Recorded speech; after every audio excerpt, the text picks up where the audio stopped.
How the heck are you, Internet? We're back. What do we got in front of us here today? Well, we have the Sonder by Vinon Labs. And we're fortunate, we've got it in two different materials here. So we have it in the super lightweight aluminum, and we've got it in the much heavier brass version. So let's just pop open the, we'll get the scale ready to go here. Let's just pop these open. Just real quick, I want to let you know this was given to me to review by Cody T, hooking me up with a couple spinners to review, so I appreciate him sending that out. And then the aluminum was actually sent to me by Jason over at Vinon Labs, so this was sent to me to review. So another one of those where I've been sent a piece to review. So we won't dwell on that, we'll just keep going.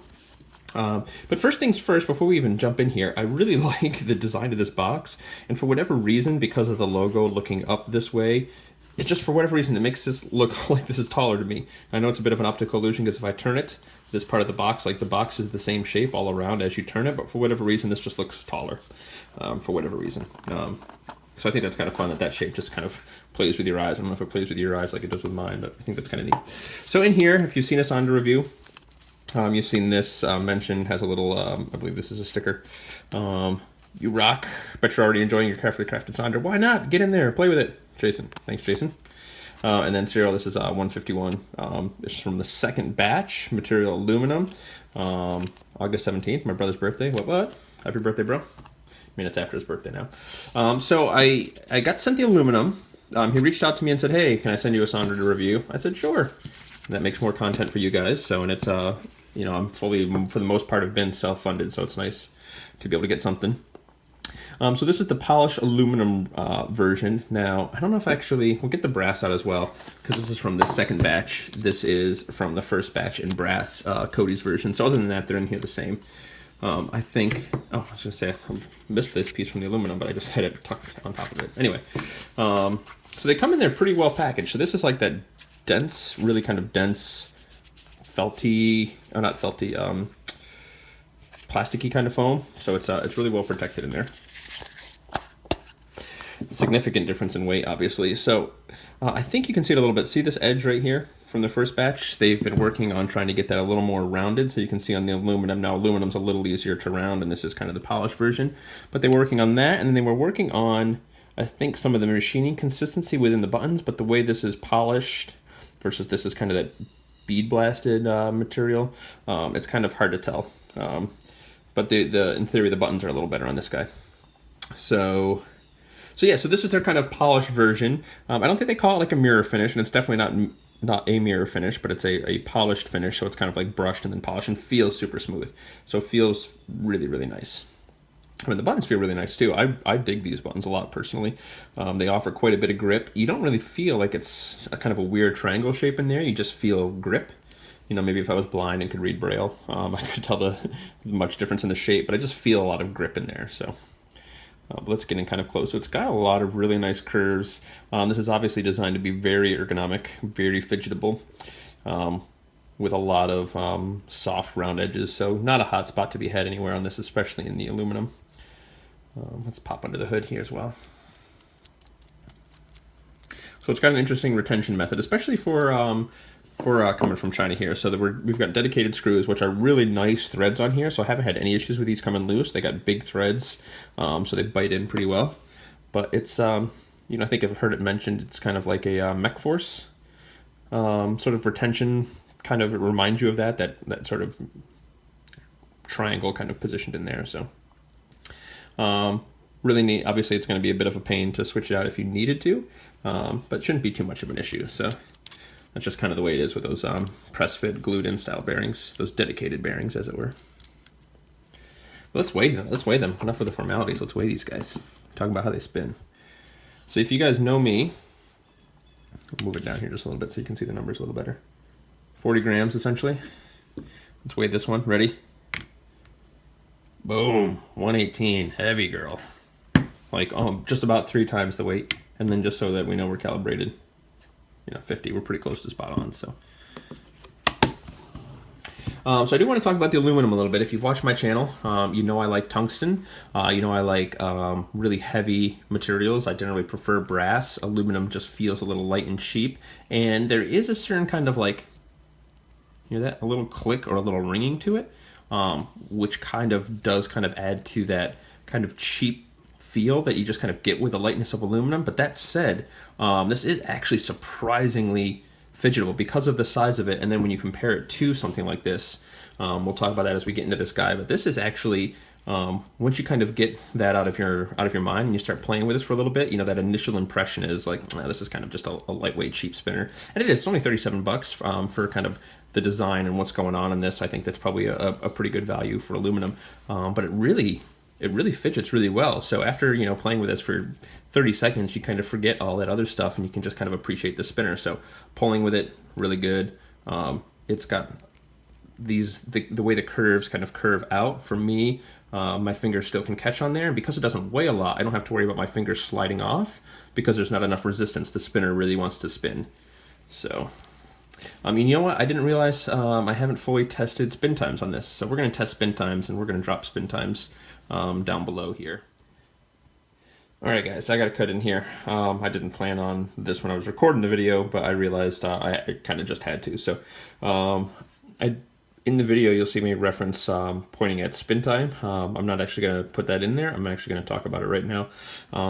And a couple reasons for that. So one, with this one, spin time actually pretty good. For a super lightweight aluminum spinner, we were getting 3 minutes. So it holds its spin time pretty good, and it's it feels pretty fast. So I just kind of wanted to mention that real quick, and then to show off inside here. The aluminum ones come with a stainless steel bearing with stainless steel cages. So I wanted to show that off. But the brass, whoops, well, we'll put that to the side. We don't need that right now. The brass comes with a hybrid ceramic bearing with nylon cages. Whoops. And I don't believe this has been changed. Hopefully I'll get an answer just to kind of confirm. But I don't believe that this has been changed. I believe this is the bearing that it comes with. But again, I'm borrowing this one. So I didn't want to clean this one out. And when I was doing a table spin on this guy, I was only getting about 3.5 minutes. So I actually kind of really wanted to try to clean it out. But it's not mine, and I wasn't getting an answer kind of in time about whether or not Cody was going to let me clean it out. But I did a vertical spin on this guy and got 10 minutes and 10 seconds. Now, because of the weight, a lot of times like big heavy spinners put kind of a lot of downward force. They actually slow down quite a bit on table spins. So going from like 3.5 minutes on a table spin to over 10 minutes on a vertical spin, this guy is quite a spin time beast.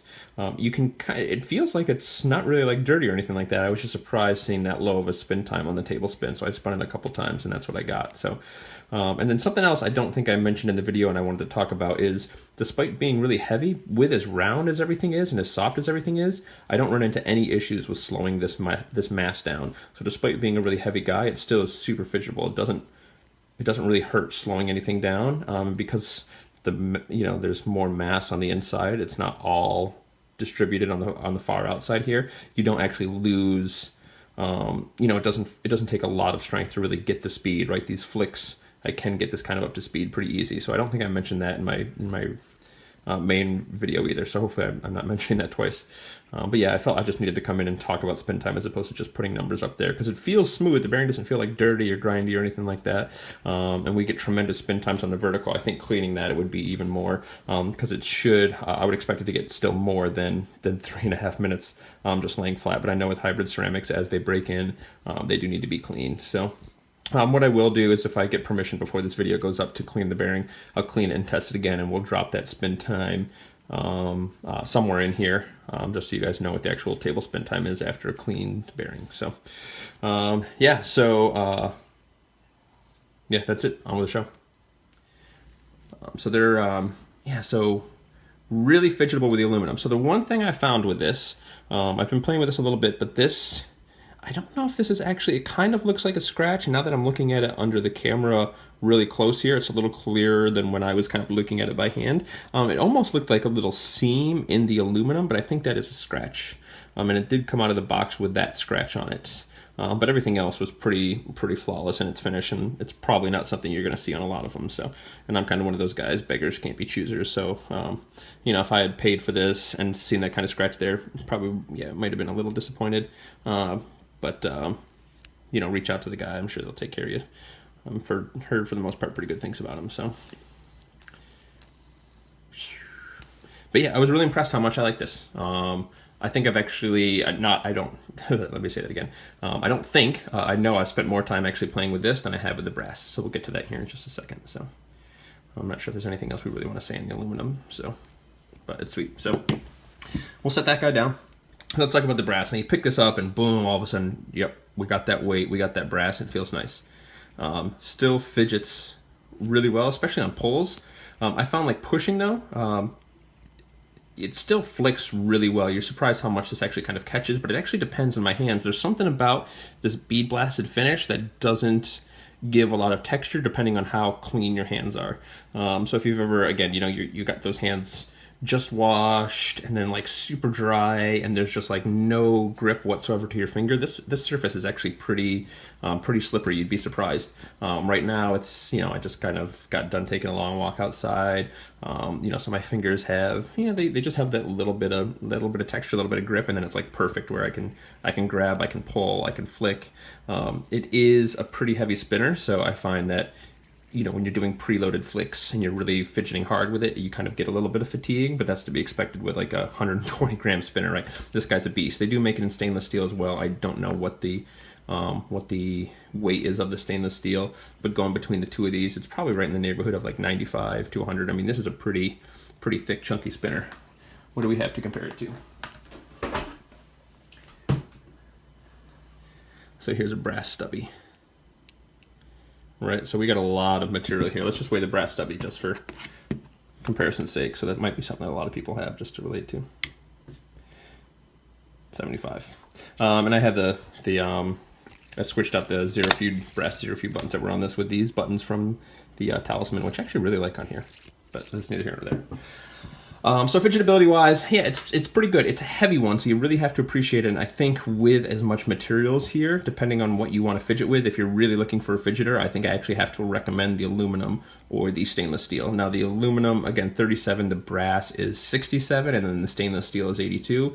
And that probably has to do with, especially with the stainless steel, as much curves and as machining is going on in here to get that finish. It just costs more to machine, so it takes more time with more tools on the machine. So this has obviously the same bearing retention thing going on in there. So, but these are actually, yeah, these were really nice. It kind of reminds me in a lot of ways of the Nautilus, just in the fact that it's got big rounded surfaces. Now it doesn't look like it at all, but I kind of imagine that this is what a tri-Nautilus would feel like. So if you really like that weight, again, this is a big beefy boy. This is one of my heaviest ones that, you know, without actually going to something designed to be super huge and heavy, right? So, but it fidgets really well. So I've seen a bunch of people reviewing these, and I'll be honest, probably one of the reasons I didn't pick one up myself is that there was just something aesthetically about the design of this. It's really rounded, and I kind of like somewhat sharper curves and accents on a lot of my spinners. That's just kind of a personal aesthetic choice. But it's smooth and spins well. So, and you get a slightly different feel if you've really been handling a lot of spinners. You can kind of appreciate and tell the subtle differences between something that has that press fit bearing. So this is, I'm trying to think of anything that might be press fit like this that's as affordable as these are. You know, the Ultra Spinners Ergo line is press fit, and it's probably very comparable to something like this. You know, these guys here. But this is definitely a little lighter. So just trying to give you guys some comparisons and talk about these bad boys here. But yeah, 99. So it's a little lighter, and this is their chunkiest version. So that gives you an idea. Like, this is the chunky Ergo, and this is still more than that. It's just got so much weight. Look how wide these arms are compared to these arms here, right? So there's just a lot more material here. So if you like your big heavy spinners, you're absolutely going to love this guy. So I believe they offer this in a polished version as well as the media blasted version. So and I haven't cleaned this guy or cleaned like the bearing or anything like that. So the spin times that we get, that I can't believe I didn't finish testing before I started this video. But they'll be showing up somewhere in there. So Oops. Just bumped my camera a little bit. I guess that what it really comes down to is how do I feel about this and can I recommend it? So I think for the price point, I think, you know, for these guys, if you like a big heavy spinner and you like the look of this guy, you're going to be happy. It certainly fidgets really well. It's got no hot spots. It's made for all day fidgeting other than the weight, potentially having some hand fatigue. The buttons give plenty of grip.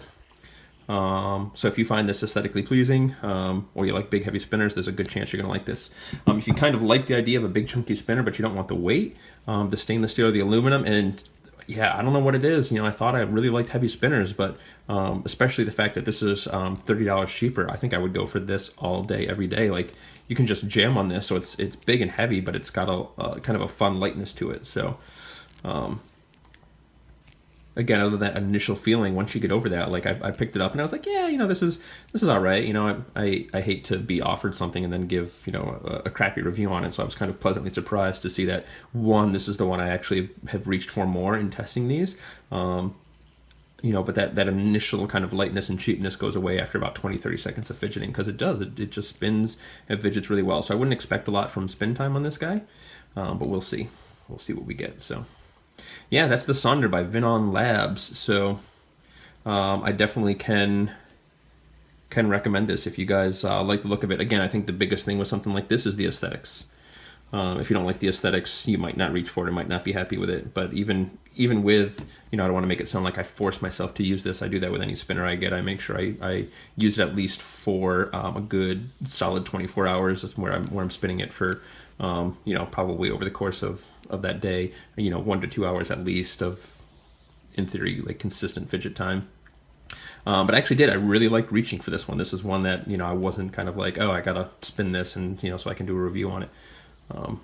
I really appreciate it. So I think they're good. So if you like, again, I've said that like 3 times, but if you like the look of it, I think you're gonna like these guys. So yeah, any questions or comments, drop them below, and thanks for checking out the video. All right, guys, kisses. Ooh, that was a big one, big wet one for you.